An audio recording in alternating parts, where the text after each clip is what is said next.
Doja Cat addresses the Stranger Things actor Noah Schnapp after he put her on blast. Also, the ex-wife of the actor Kel Mitchell said that she walked in on Kel and Nick Cannon together, and you wouldn't believe what she saw. Stay tuned to get the full details in this video.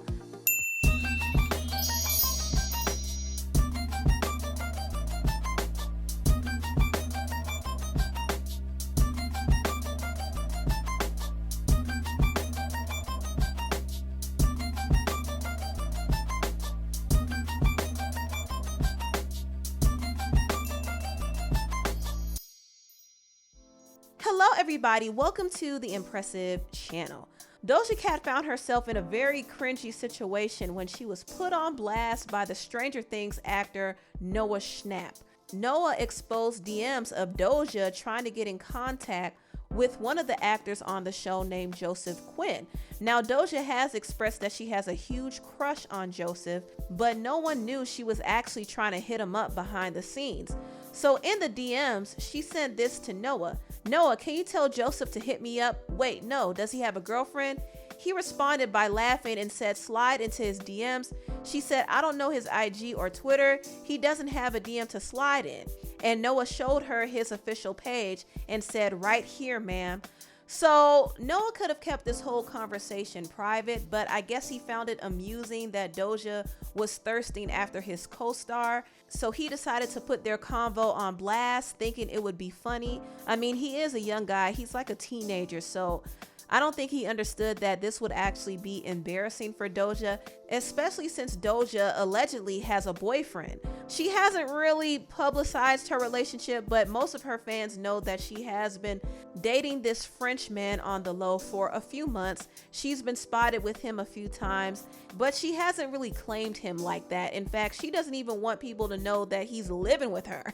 She wants him to hide his face.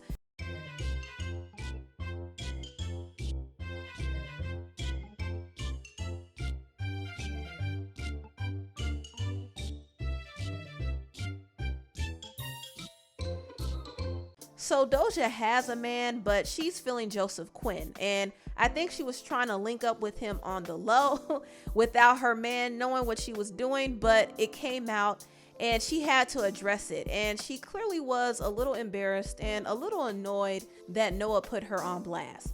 First, let's try to be chill about it. To be fair, this is like a kid. When you're that young, you make mistakes. You do dumb shit. I'm like trying to be super fair. You do dumb shit. You say dumb shit. You fucking fuck up relationships with people. You make mistakes. But the fact that this person, that Noah did that, like went and posted a private conversation between me and him, is so unbelievably like socially unaware and whack, and like, you know what I mean? Like that's like borderline snake shit. Like that's like weasel shit. And like, I'm not saying that encapsulates his entire personality. Like Noah is not like the definition. Like I wouldn't imagine he is. Maybe he is. Like maybe he is like a whole snake.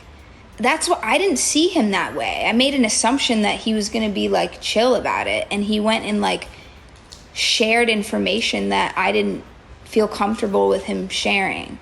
And then I understand the other people who are going to like roll their eyes and be like, oh, bitch, please, like you just tweeted that he's fine, which is like okay, but like the intention behind it, it's like I'm going to tweet some shit that's going to get a reaction because it's a meme and it's dumb. And like, you know what I mean? Like, yes, he's attractive and I'm attracted to him, but I hate the idea of like, when you make the choice to message somebody, hey, like blah, blah, blah, blah, blah, but this is private. Like I didn't tell him that. I didn't tell him not to post it because you don't expect people to do that, because it's not normal to do that. It's like, it's literally not cool and it's not normal. Yeah, Noah Schnapp. It's like exploitative behavior, and it's embarrassing. it's like super embarrassing. This whole situation is pretty cringy for Doja, but I think this is a learning lesson for her to not try to get a teenage boy to hook her up with his co-star. Doja is a grown woman. She definitely could have gone about this a different way.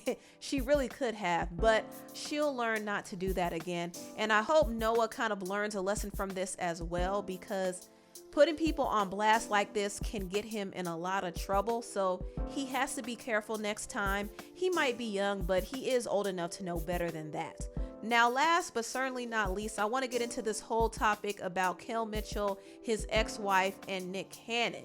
Kel has this ex-wife named Taisha Hampton, and she's been going on rants about Kel for a long time. In fact, she has a whole TikTok page dedicated to dragging Kel. And she has been accusing Kel of being a deadbeat father and not paying child support and a slew of other things. But the thing that caught the blog's attention is when she claimed that she walked in on Nick Cannon and Kel together in their bedroom. This is what she said. Remembering when I came home early to Nick Cannon wearing my full cheerleading uniform, including the briefs, doing cheers on the bed for my ex-husband Kel Mitchell to cheer him up because he cheated on me. And she also doubled down on her story on TikTok Live. Watch this. He comes back from New York after he has told me that he cheated on me with a prostitute. I cussed him out. I told him that I was no longer going to be with him anymore. And I told him that I was going to break off the engagement and I was moving my stuff out. Instead of moving out like I was planning to do, I decided to go ahead and give him one more chance. He had also told me that he was going to commit suicide and he was very depressed and he was crying. So I decided to just surprise him. And when I came into the house and I surprised him, I heard kind of like some talking and but it could have been a television. So anyway, I opened up the guest bedroom, and when I opened up the guest bedroom door, Nick Cannon was standing on top of the bed in my cheerleading outfit, the entire cheerleading outfit except for the socks and the shoes. And Kel was like laying down in the covers. Thank you. Laying down in the covers. Like kind of like halfway in the covers. And Nick was on top of the bed, kind of at the foot of the bed. And so extremely awkward. And I was like, I think we all just kind of looked at each other for a second. And the next thing I know, Nick starts doing a cheer. Nick got out of there so quick. He got out of there so quick and fast. And then when Kel was like, I'm so sorry. He was like, it won't happen again. Nick won't come over unless you're here or something like that. And when I think about it now, that's very weird that he would say that. Like Nick can't come to the house unless you're here. I'm just in hindsight. This is all in hindsight. I'm not trying to call anybody gay. I don't know what anybody is as far as what their sexual orientation is. Okay. I have no idea what anybody's sexual orientation is. Both of them I know have children and both of them like women. Back then, I just was like, all right, like, okay. I mean, I believed him. I believed that, Kel told me that he was just joking around. And I mean, I have seen them both in sketch comedy wearing women's clothing. So I didn't think that was so strange. But once again, this was way back in the day. I was 18 years old and I didn't even really know about like bisexuality or people that were bisexual or, what that meant. I just thought it was just gay and straight. And I thought Kel was straight. Now, when Kel's ex-wife told this odd story, it had a lot of people talking. Nick Cannon actually laughed off the rumor. He said, yep, probably had a big ear of corn, a bunch of orange soda, and a couple of Kids' Choice Awards up our A's too. So Nick obviously wasn't fazed by this story, at least from the outside looking in. But there's still a lot of speculation going around, and a lot of people believe this story might have some truth to it because they remember when the actor Orlando Brown alleged that Nick Cannon was cross-dressing and sucking his D. Want me to let everybody know that? Okay, fine. Nick, I'll let you suck my d. Okay? Fine, I said. I let Nick suck my d. And I liked it. It was okay. Fine. Nick, you sucked my d. But everybody knows you did it as a female. But Nick, you sucked my d. I'm sorry, this video always cracks me up, but Nick Cannon has never paid much attention to these rumors. He's always taken it in stride, and always denied it, so who's to say if any of this is true or not? At this point, it doesn't really matter. I think Kel's ex-wife put this story out there because she knows this is a juicy story that the blogs will eat up, and she wants to make Kel look bad, which is why she's been dragging him so much. Now, Kel is going through a legal battle with her right now. She's accusing him of owing her $1.2 million in back child support and spousal support, and she accused him of being a deadbeat father. And Kel did respond to all of this in court recently. Radar Online reported that Kel said, "Taisha has done everything in her power to drag me through her path of destruction." He said his divorce was so devastating that he was forced to file for bankruptcy at one point. He said, "I was forced to start over and make an active effort to get my life and affairs in order. I focused on rebuilding my relationships and my career. Despite my best efforts, I've still had to spend all of these years and thousands of dollars to defend myself against her actions. Taisha has painted me as a deadbeat father, not only to this courtroom, but to the community and my entire public platform. This couldn't be further from the truth," he explained. Kel said he has paid above and beyond what he was ordered to pay in child support for their children. And when they started driving, he bought them cars, and he also covered their college tuition.